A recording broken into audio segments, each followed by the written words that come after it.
ഇറാനും ഇസ്രയേലും തമ്മിലുള്ള സംഘർഷത്തിൽ തങ്ങൾക്കൊന്നും സംഭവിച്ചിട്ടില്ലെന്നാണ് ആവർത്തിച്ച് ഇറാൻ വ്യക്തമാക്കുന്നത്. പക്ഷേ പ്രസിഡന്റ് തന്നെ അല്ലേ ജീവനോടെ രക്ഷപ്പെട്ടത് അത്ഭുതമായിരിക്കുകയാണ്. അത് ഇപ്പോൾ ഏറ്റവും അവസാനം ഇറാൻ തന്നെ തുറന്ന് സമ്മതിക്കുന്നുണ്ട്. കനത്ത നാശനഷ്ടമാണല്ലോ ഇസ്രയേലിന്റെ ആക്രമണത്തിൽ ഇപ്പോൾ സംഭവിച്ചിരിക്കുന്നത്. ഭാഗ്യം കൊണ്ടാണ് ഇറാൻ്റെ പ്രസിഡന്റ് രക്ഷപ്പെട്ടത്. ഈ മസൂദ് പെസഷ്കിയാൻ എന്ന് പറയുന്ന ഇറാൻ്റെ പ്രസിഡന്റിന് കാലിൽ പരിക്കേറ്റു. അതായത് ഞാനതിൻ്റെ എങ്ങനെയാണ് ഇസ്രയേൽ ഈ ഇറാൻ പ്രസിഡന്റിനെ വകവരുത്താൻ ശ്രമിച്ചതെന്നും അവിടെ എന്താണ് സംഭവിച്ചതെന്നും ഞാൻ വിശദമായിട്ട് പറയാം. ഈ ഇറാൻ്റെ ഒരു സുരക്ഷാ കൗൺസിൽ യോഗത്തിൽ പങ്കെടുക്കാനാണ് ഈ ടെഹ്റാനിലെ ഒരു കേന്ദ്രത്തിൽ ഇറാൻ്റെ പ്രസിഡന്റ് വരുന്നത്. ഒപ്പം മറ്റു ചിലരും ഉണ്ടായിരുന്നു. അങ്ങനെ അവിടെ ഈ വ്യോമാക്രമണം നടത്തി ഒരേ സമയം ബോംബും മിസൈലും ഉപയോഗിച്ച് ആ കെട്ടിടം ഇസ്രയേൽ തകർത്തു.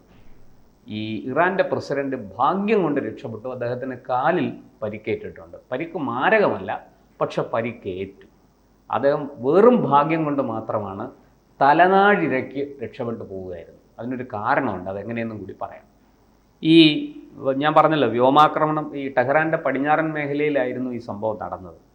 അപ്പോൾ അവിടെ ഈ പെസഷ്കിയാൻ ഉണ്ടായിരുന്ന കെട്ടിടത്തിന് നേർക്ക് ആദ്യം മിസൈൽ അയച്ചു, ഒപ്പം ബോംബുകൾ പതിച്ചു. അവരാദ്യം ചെയ്തത് അതിൻ്റെ കവാടം അങ്ങ് തകർക്കുകയാണ് ചെയ്തത്. എന്നിട്ട് അതിനകത്തേക്ക് മിസൈല് ബോംബും അയക്കുകയായിരുന്നു.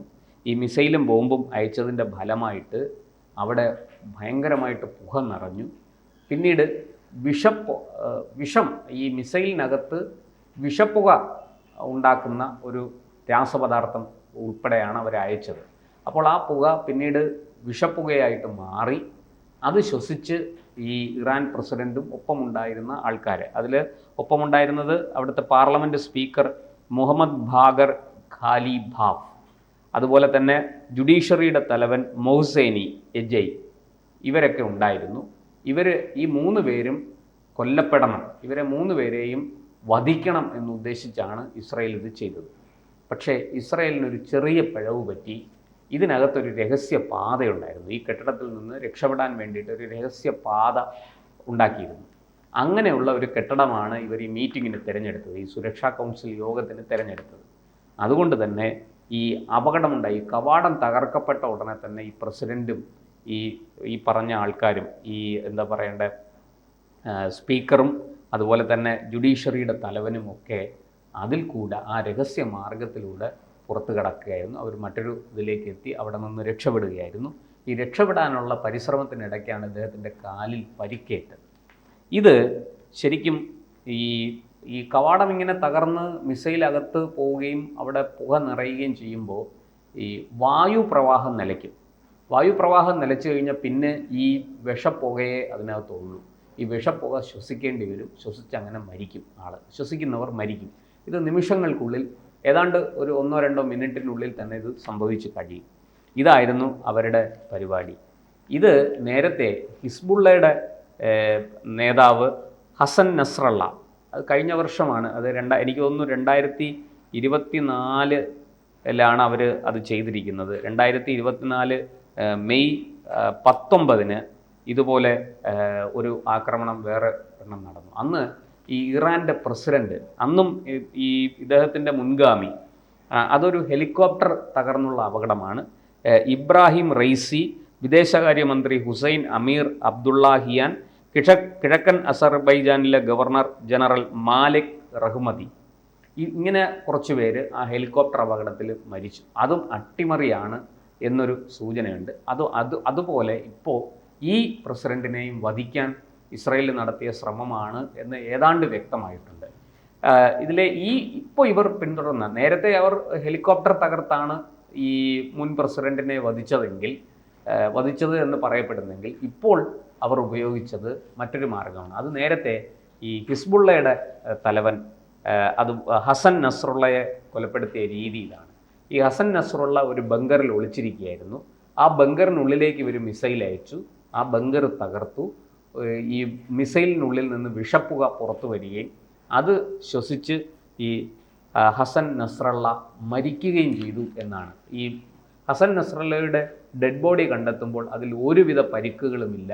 ഈ വിഷപ്പുക ശ്വസിച്ചതിൻ്റെ ഫലമായിട്ട് ശ്വാസകോശവും ഹൃദയവും തകർന്ന് ആൾ മരിക്കുകയായിരുന്നു. പുറത്തെങ്ങും ശരീരത്തിൽ ഒരു പരുക്കുമില്ലായിരുന്നു. ഇത് ഇറാൻ മാധ്യമങ്ങൾ ഇങ്ങനെ റിപ്പോർട്ട് ചെയ്തിട്ടുണ്ട്. ഇത് 2024 സെപ്റ്റംബർ 27 നസ്രള്ള കൊല്ലപ്പെടുന്നത്. സമാനമായ രീതിയിൽ ഇപ്പോഴത്തെ ഈ പ്രസിഡന്റിനെയും വധിക്കാൻ ശ്രമിച്ചു എന്നാണ് ഇറാൻ മാധ്യമങ്ങളടക്കമുള്ളവർ റിപ്പോർട്ട് ചെയ്യുന്നത്. ഇപ്പോൾ ഇറാൻ്റെ ഔദ്യോഗിക ഭാഷ്യം അനുസരിച്ച് കൃത്യമായിട്ടും ഇതിനകത്തൊരു ചാരപ്രവർത്തനം നടന്നിട്ടുണ്ട്.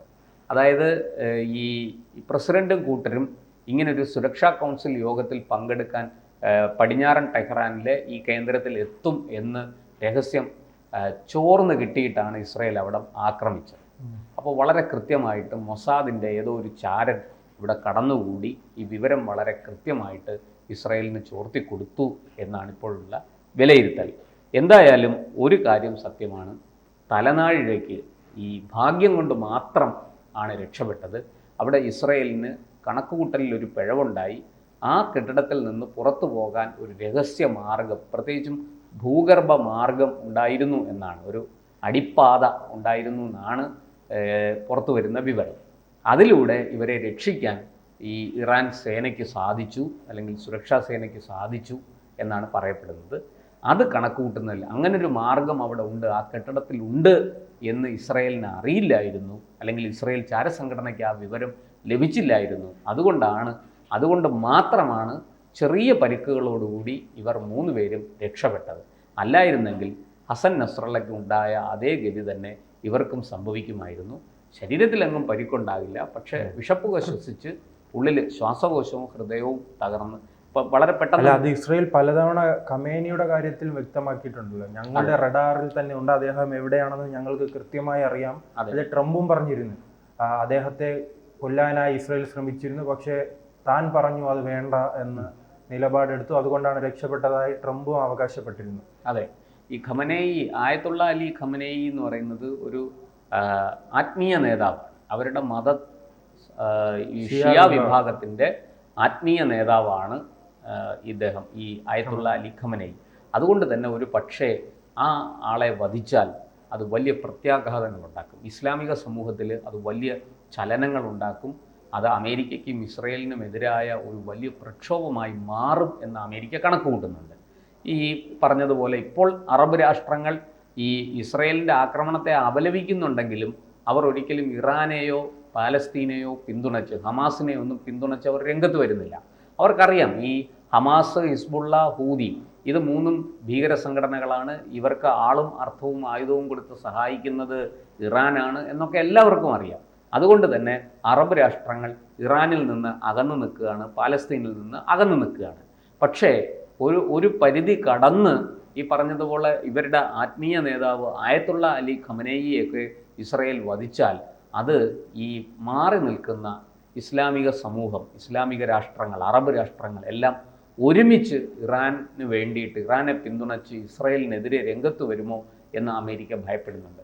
അതുകൊണ്ട് മാത്രമാണ് അമേരിക്ക ഈ ആയത്തുള്ള അലി ഖമനേയിയെ രക്ഷപ്പെടാൻ അനുവദിക്കുന്നത്. ഇല്ലെങ്കിൽ ഇതിനു മുമ്പ് തന്നെ ഇസ്രായേൽ അത് ചെയ്തേനെ. കാരണം ഇസ്രായേലിന് അത് വളരെ കൃത്യമായിട്ട് അദ്ദേഹം എവിടെയൊക്കെ പോകുന്നു, എന്തൊക്കെ ചെയ്യുന്നു എന്നുള്ളത് അറിയാം. ഇവിടെ ഇപ്പോൾ സംഭവിച്ചിരിക്കുന്നത് ഒരു ഭാഗ്യം കൊണ്ട് ഇറാൻ പ്രസിഡന്റ് മസൂദ് പെസഷ്കിയാൻ രക്ഷപ്പെടുകയായിരുന്നു. അത് മുൻ പ്രസിഡന്റിനുണ്ടായ അനുഭവം അദ്ദേഹത്തിനുണ്ടായില്ല. ഹെലികോപ്റ്റർ തകർന്ന് ദാരുണമായി മരണത്തിന് കീഴടങ്ങിയ മുൻ പ്രസിഡന്റിൻ്റെ വിധി അല്ലെങ്കിൽ അനുഭവം ഇദ്ദേഹത്തിനുണ്ടായില്ല, മസൂദിനുണ്ടായില്ല. മസൂദ് തലനാഴിഴയ്ക്ക് രക്ഷപ്പെടുത്താൻ ഇറാനിൻ്റെ സുരക്ഷാ സേനയ്ക്ക് സാധിച്ചു എന്നാണ് ഇപ്പോൾ ഉണ്ടായിരിക്കുന്ന ഒരു വിലയിരുത്തൽ.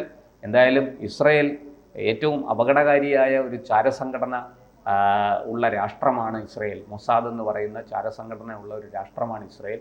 അതുകൊണ്ട് തന്നെ അവർക്ക് ഇതൊന്നും അത്ര വലിയ ബുദ്ധിമുട്ടുള്ള കാര്യമല്ല, കഠിനമായ കാര്യങ്ങളൊന്നും അല്ല ഇത്.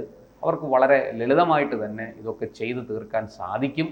അതിനുള്ള സംവിധാനം അവർക്കുണ്ട്. കണക്കുകൂട്ടലിൽ വന്ന ഒരു പിഴവാണ് മസൂദിനെ ഇക്കുറി രക്ഷപ്പെടുത്തിയത്. കൂടുതൽ വാർത്തകളും വിശേഷങ്ങളും നിങ്ങളിലേക്ക് എത്താൻ ABC മലയാളം സബ്സ്ക്രൈബ് ചെയ്യുക, ബെൽ ബട്ടണും അമർത്തുക.